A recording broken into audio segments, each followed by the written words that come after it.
दोस्तों, आपको याद होगा रिसेंटली असम के इलेक्शंस में भाजपा नेता की गाड़ी से ईवीएम पकड़ी गई थी। उसके बाद फौरन इलेक्शन कमीशन ऑफ इंडिया ने एक्शन लिया और पूरे 4 ऑफिसर्स को सस्पेंड कर दिया। अब वो तो अच्छा हुआ कि एक गाड़ी पकड़ी गई, अब न जाने कितनी गाड़ियां ऐसी होंगी जो पकड़ी नहीं भी गई होंगी, ऐसा विपक्षी पार्टियों का कहना है। वैसे इस मुद्दे को लेकर यहाँ पर कार्टूनिस्ट यूसुफ साहब ने कार्टून बनाया है, जिसमें आप देख सकते हैं नीचे लिखा हुआ है, भाजपा नेता की गाड़ी से ईवीएम बरामद। अब यहाँ पर देखिए, लोकतंत्र की खबर खुद चुकी है। लगभग लोकतंत्र जो है वो मर चुका है, दफन भी हो चुका है। लेकिन इसके बाद भी बेचारा लाचार विपक्षी नेता गिड़गिड़ा रहा है, रो रहा है लोकतंत्र की खबर के सामने कि प्लीज़ चुनाव निष्पक्ष करवा देना। जबकि लोकतंत्र तो बेचारा मर चुका है, फिर भी ये बेचारा विपक्षी नेता एक झूठी उम्मीद लगाए हुए लोकतंत्र के सामने गिड़गिड़ा रहा है कि प्लीज़ चुनाव जो है वो निष्पक्ष करवा दो। लेकिन विपक्षी नेता यहाँ पर चाहे कितना भी गिड़गिड़ा ले, लेकिन लोकतंत्र तो यहाँ लगभग मरा हुआ, खबर खुदी हुई उसकी दिखाई दे रही है।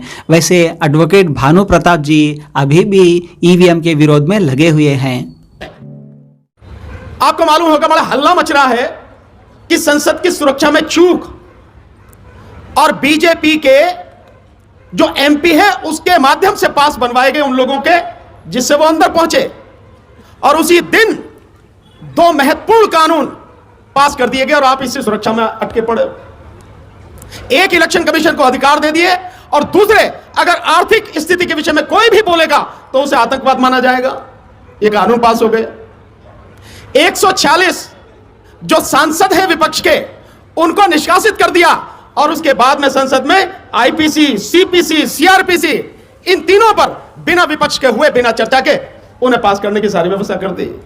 आपको नहीं समझ में आ रहा कि जिस व्यक्ति के खिलाफ, जिस सरकार के खिलाफ आपको लड़ाई लड़नी है, उसकी रणनीति क्या है, वो कैसा छल कपट से भरा हुआ व्यक्ति है, किस तरह की चालें वो चल रहा है। आप अधिकार मांग रहे हो, वो आपकी गर्दन काटने के लिए सारे इंतजाम कर रहा, आप अधिकार मांग रहे हो। पहले बचोगे तो अधिकार बचेगा ना, अधिकार मांगोगे। और मैं यूं नहीं समझता कि अधिकार मांग रहा, मैंने तो यही मुझे यहां बैठे हुए लोग हैं उनके मुंह से भी कई बार सुना कि अधिकार मांगे नहीं जाते, अधिकार छीने जाते, तो फिर मांग क्या ही करे यार मेरे। मतलब बड़ी अजीब अजीब सी स्थिति मुझे नजर आती है। सब कुछ पूरी तरह से तबाह करने का इंतजाम कर लिया गया है, और यह सब कुछ कानूनी रूप से होगा, यह गैर कानूनी रूप से नहीं होगा। संविधान में, कानून में परिवर्तन करने के बाद पूरा देश पुलिस राज्य में बदल दिया जा रहा है, और उसके बाद पुलिस के माध्यम से आपकी गर्दन काटी जाएगी, आप चू भी नहीं कर सकेंगे। मैं बार बार इस बात को कहता हूं, इस मोदी को, इस मोदी सरकार को जब तक आप पूरी तरह से अंधकार में दफन नहीं कर दोगे, पाताल की गहराइयों में दफन नहीं कर दोगे, आपको कुछ मिलने वाला नहीं है, बचने वाला नहीं है। मिलेगा तो दूसरी बात है। और जब सारी चीजें प्राइवेट हाथों में चली जाएंगी, शिक्षा को भी प्राइवेट हाथों में दिया जा रहा है, तो कहां से तो आप पढ़ेंगे, आपके बच्चे कहां से पढ़ेंगे, कहां से आपको जानकारी मिलेगी। तो ये जो सारी चीजें हैं जिस तरह से की जा रही हैं, कुछ भी बचने वाला नहीं है। इसलिए मैं तो आपसे यह निवेदन करूंगा, अपनी आंखें खोलो, और सबसे पहले इंतजाम इस सरकार को सत्ता से हटाने का करो। और साथियों, वो तभी संभव है जब ईवीएम को आप हटा पाएंगे, उससे पहले संभव नहीं है। मेरा एक ये सवाल है, अभी माननीय राजन पाल गौतम जी ने कहा कि जो पर्ची है वो पर्ची आप हमें 2 बैलेट पेपर में डालेंगे, फिर उसकी गिनती होगी।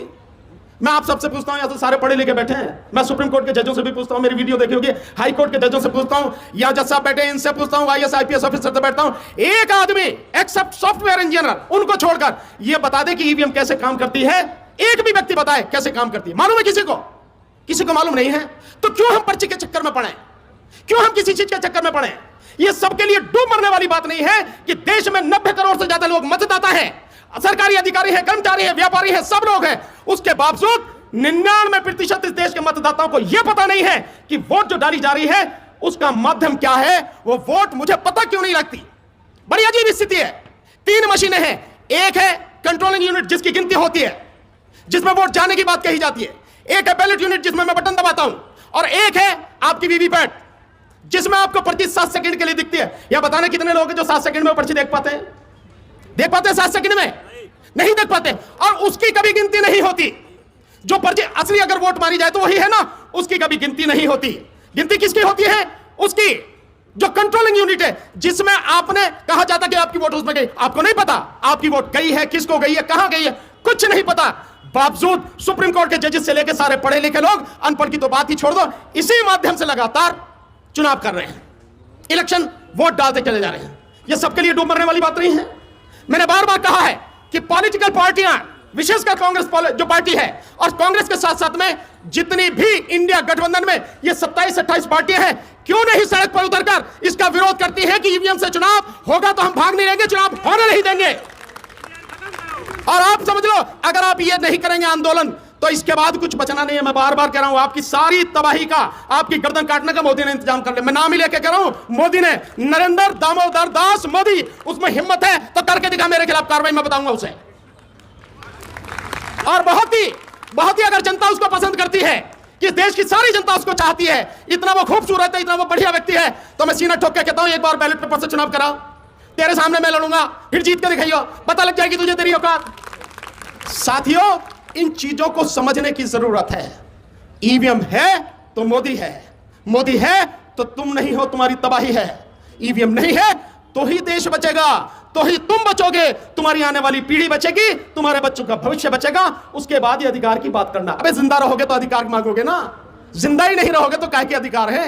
इसलिए मेरा आप सबसे निवेदन है, ईवीएम के मुद्दे को पहला मुद्दा बनाकर इस पर संघर्ष कीजिए, सड़क पर आइए।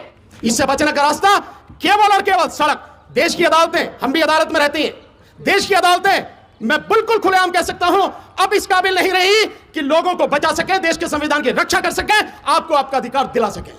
और जब अभी जज साहब कह के गए कि जून 18 में जब 4 जजेस बाहर निकल कर आए, तो उन्होंने भी तो पब्लिक से कहा था कि लोकतंत्र खतरे में, तो तब भी नहीं समझे। साथियों, जो स्थिति है, केवल और केवल देश की जनता सड़क पर आएगी तो ही देश बचेगा, अन्यथा कुछ बचना नहीं है। मैं एक सूचना आपको देता हूं, शायद आप लोग साथ दे पाए हमारा। 6 जनवरी को इसी जंतर मंतर पर ईवीएम को हटाने के लिए हमने कॉल दी है, देश भर से लोग आ रहे हैं, इस बार बहुत अच्छा रेस्पॉन्स है। मैं आप सबसे निवेदन करूंगा, एक एक व्यक्ति जो यहां बैठा है और जो नेता है, ये सारे के सारे, मेरा अभी आपको निमंत्रण है, सारे के सारे 6 जनवरी को यहां आए। साथियों, मेरी बेटी की शादी नहीं है, मेरे बेटे का भी यहां नहीं है, जनता की लड़ाई है, हम सबकी लड़ाई है। अगर वाकई में आप चाहते हो देश को बचाना, बच्चों को बचाना है, आना पड़ेगा आपको, और नहीं आते हैं तो फिर कहिए मत कि आपके अधिकार लुट रहे हैं। आपने समय दिया, बहुत बहुत शुक्रिया। 6 जनवरी 2024